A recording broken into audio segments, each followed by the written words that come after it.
ancient Arabic scripture that it says in the back of each drop of rain, there is an angel sitting, waiting to bless the spot where the rain drops. I believe we are having plenty of blessings today and we had yesterday for this project. Honorable Prime Minister, Lord Ivakano, Honorable Ministers, Lords, Your Excellencies, distinguished guests, ladies and gentlemen.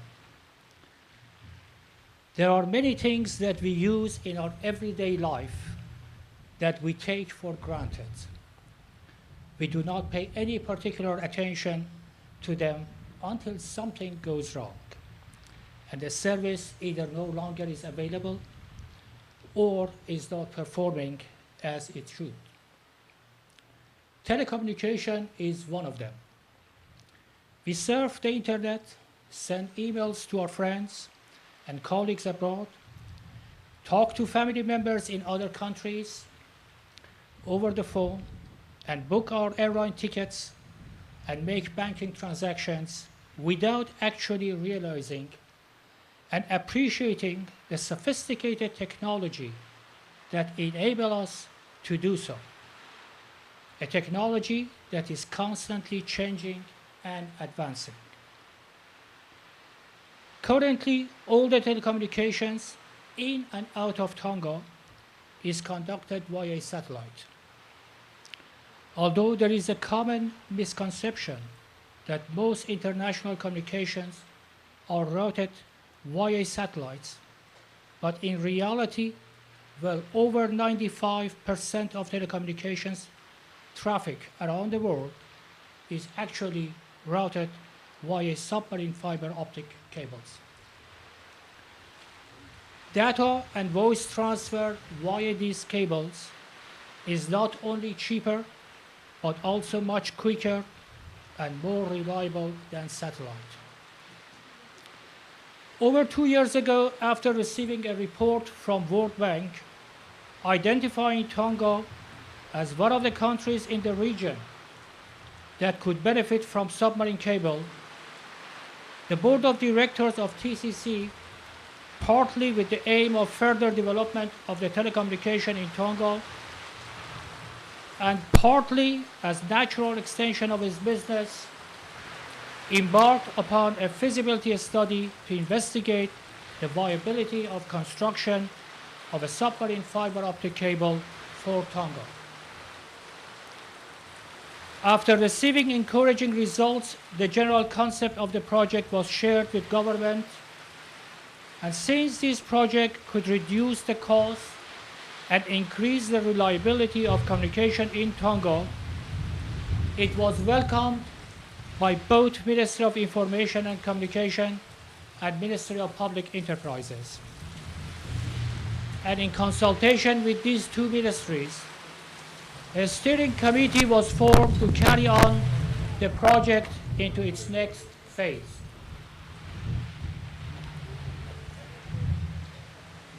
The committee considered several possibilities and options in respect to the type of the cable, capacity, and where and to which network to connect.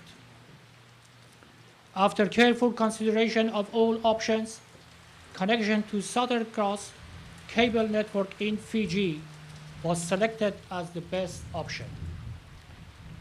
In November 2009, Tonga Cable Limited was formed to take over the responsibilities of the steering committee and start negotiation with the World Bank and Asian Development Bank to secure funding for the project.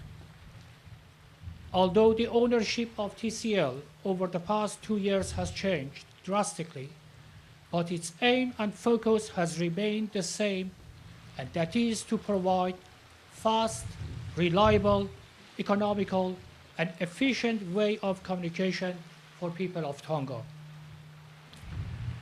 Tonga Cable Limited will be the gateway for connection to the fiber optic cable in Tonga and will provide wholesale capacity to TCC, Digicel, and any other internet service providers or telecommunication companies that may be established in future in Tonga. The project consists of two phases. First phase is the international connection via cable to Suva, Fiji.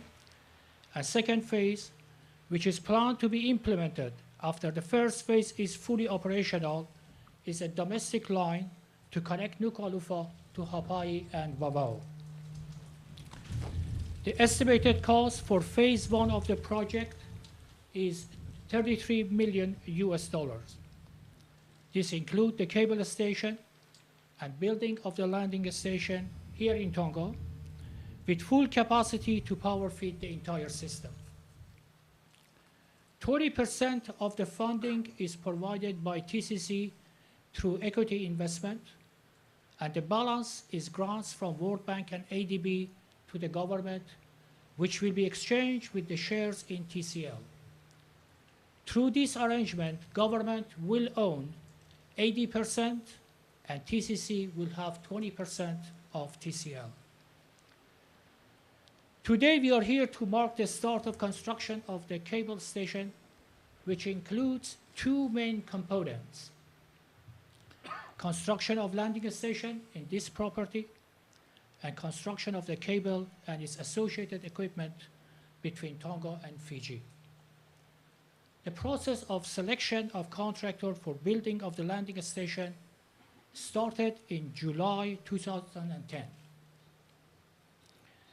After several stages of screening and negotiation, I am pleased to announce that Cabela Pacific Construction was the successful bidder. On 15th of December, the contract for construction of the landing station was signed. As the intersection of your program shows, the building will be a two-story building. The ground floor is dedicated to administration, and upper level will be housing the equipment and network operations center.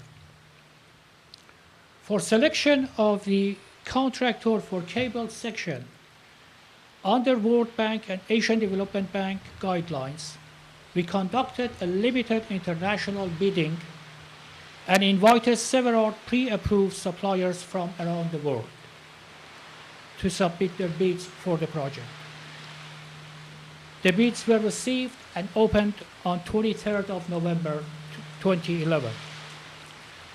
After careful evaluation of all the bids, a supplier is nominated and is submitted to the bank for their review and approval.